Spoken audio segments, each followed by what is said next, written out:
CPR. First is check the pulse of the patient. Next is check for breathing.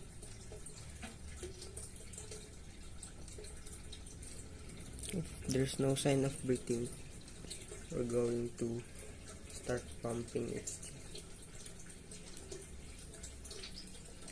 1, 2, 3, 4, 5, 6, 7, 8, 9, 10, 11, 12, 13, 14, 15, 16, 17, 18, 19, 20, 12, 22, 23, 24, 5, 6, 7, 28, 29, 30. Then we're going to blow it.